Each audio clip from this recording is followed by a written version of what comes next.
இன்னைக் இன்னைக்கு நம்ம இந்த வீடியோவில் சுவாரஸ்யமாக என்ன பார்க்க போகிறோன்னா, மல்லி இருந்துக்கிட்டு ஹாஸ்பிட்டலில் எப்படியோ குணமாகி திருப்பி வீட்டுக்கு வந்தாங்க. வீட்டுக்கு வந்துட்டு சமையல் ரூமில் சமையல் யானம் கழுவின்னு இருக்கும்போது தண்ணி தாகம் எடுக்குதுன்னு விஜயை கூப்பிட்றாங்க. விஜய் வந்து தண்ணி தான் ஊட்டுறாங்க. தண்ணி தெரியாமல் புடவ மேலே சிந்திச்சுங்க.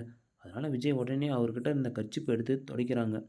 உடனே அவங்க சிரிச்சு சிரிச்சு பேசினதை பார்த்துட்டு மல்லியோட அண்ணி கூட்டு, உங்கள் வீட்டுக்காரர் ஏன் இவ்வளோ சந்தோஷமாக இருக்காரு? எதனா தப்பு செஞ்சுட்டாரா? தப்பு செஞ்சால் தான் இந்த மாதிரி சிரிப்பாங்க, இந்த மாதிரி சந்தோஷமாக இருப்பாங்க ஆம்பளைங்க அப்படின்னு அவங்க அவங்க சொல்கிறாங்க. உடனே வெளியே வந்த அன்னபூர்ணி மல்லிக்கிட்ட சொல்கிறா, இந்த டீஷர்ட்டை தொட்ட நீ அவ்வளோதான் அப்படி இப்படின்னு கேட்குறாங்க. உடனே போய் அதை வெளியே பிசாட்டுரு, அது மட்டும் உன் கையில் இருந்துச்சு அவ்வளோதான் அப்படின்னு சொல்கிறாங்க அன்னபூர்ணி. மல்லி வந்து ஏன் நான் போடணும் அப்படின்னு கேட்குறாங்க.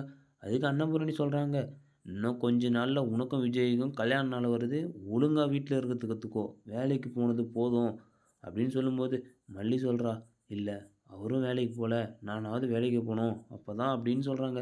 அதுக்கு அன்னபூர்ணி சொல்கிறாங்க, நீ வேலைக்கே போக வேணாம்மா, நீ வீட்டில் இருந்தாலே போதும், இதுக்கு மேலே மாப்பிள்ளை தம்பி எல்லாத்தையும் பார்த்துப்பாங்க. நம்ம வீடியோ உடனுக்குடனே உங்களுக்கு வேணும்னா மறக்காமல் நம்ம சேனலை சப்ஸ்கிரைப் பண்ணுங்கள், மறக்காமல் கமெண்ட் பண்ணுங்கள்.